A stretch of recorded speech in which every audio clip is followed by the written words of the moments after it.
မင်္ဂလာပါရှင်ကျမတို့ channel ကနေနောက်ဆုံးရရှိထားတဲ့သတင်းသစ်များကိုတင်ဆက်ပေးပါတော့မယ်ပထမအဆုံးမြိုင်တွင်ပြူရွာဘန်ကအနီးထိတော်လှန်ရေးတပ်များပျောက်ကြားဝင်ပြေးရင်တိုက်ပွဲဖြစ်ပြူစောတီကင်းမှုတို့သိတဲ့အကြောင်းကိုတင်ဆက်ပေးပါမယ်မကွေးတိုင်းပခုတ်ကူခရိုင်မြိုင်မြို့နယ်တောင်ပိုင်းတရက်ကံပြူစောတီရွာကိုတော်လှန်ရေးတပ်တွေပျောက်ကြားသွားရောက်ပစ်ခတ်တိုက်ခိုက်ရာထိတွေ့တိုက်ပွဲဖြစ်ပွားပြီးအကြမ်းဖက်ပြူစောတီတယောက်သေဆုံးခဲ့တယ်လို့အညာမြေတပ်ပေါင်းစုတာဝန်ခံကိုဘိုဘိုတန့်စင်ကပြောပါတယ်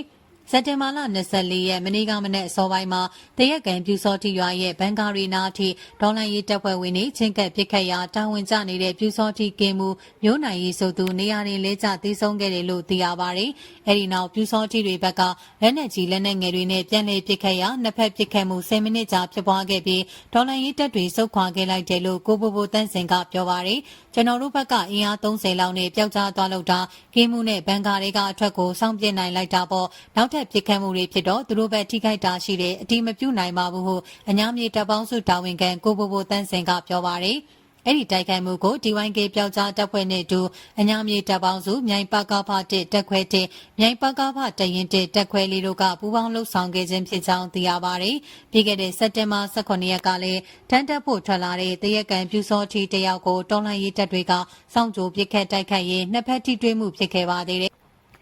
ရွာကန်ပြူစောတီတွေဟာသူတို့ကိုဒေါ်လာရေးတပ်တွေမပိတ်ဆို့ခင်ဆက်ကြားအနီးနားကျေးရွာတွေကိုစစ်ကြောင်းထုတ်မွေနောက်ရင်ပြည်သူပိုင်းပစ္စည်းတွေကိုခိုးယူတာရွာကိုမီးရှို့တာတွေလှုပ်ဆောင်ခဲ့တယ်လို့ပိတ်ဆို့ခံထားရချိန်မှာလည်းကျေးရွာအတွင်းကနေအရက်သားတွေကိုအပြင်းထွက်မိုင်းရှာဟင်းရွက်ရှာနဲ့ထိန်းရှာခိုင်းတာတွေရှိတယ်လို့လည်းသိရပါတယ်ဒီအတွက်ကျေးရွာအတွင်းမနေထိုင်လို့တဲ့အရက်သားတော်တော်များများဟာလည်းဒေါ်လာရေးတပ်တွေထိန်းချုပ်ထားရစီထွက်ပြေးခိုးလုံတာမျိုးရှိနေကြောင်းသိရပါတယ်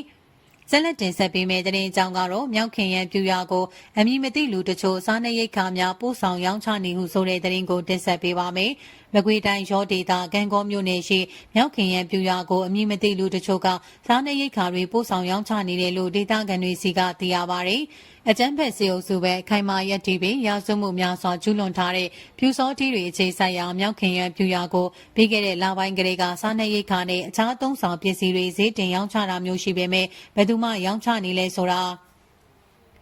ဘယ်သူတွေရောင်းချနေလဲဆိုတာဘယ်သူမှမသိဘူးလို့ရွာကန်တွေကပြောပါတယ်။ရောင်းတာကတော်လန်ရေးဖွဲ့တွေနဲ့ဆက်နွယ်တဲ့သူပါတယ်ပြီးတော့ဒေသခံတွေပါတယ်ရိပ်မိတာတီတာကကြာပါပြီသူတို့တွေမှညအချိန်မှခိုးသွင်းကြတာပါရောင်းတာကတော့ငါးစားမကအမျက်ရလို့ရောင်းနေကြတာစားတထုတ်ဒီမှာ1000ဆိုရင်ပြူရွာရောက်ရင်9000ပေါ့စံစီစားအချိုမုံငပိငချောက်73စီလို့ရောဒေသခံတယောက်ကပြောပါတယ်မြောက်ခင်ရန်ရွာကိုညအချိန်မှာရိတ်ခါပစ္စည်းတွေတွားရောက်ပို့ဆောင်ရောင်းချပေးတဲ့လူ3ယောက်ကိုပြီးခဲ့တဲ့လပိုင်းမှာကာကွယ်တပ်တွေကဖမ်းဆီးနိုင်ခဲ့ပြီးသူတို့ကို2လထိန်းသိမ်းကဒဏ်ငွေတချို့ပေးဆောင်ခိုင်းပြီးပြန်လွှတ်ပေးခဲ့ကြောင်းရောလင်းတန်းကရေးသားဖော်ပြထားပါတယ်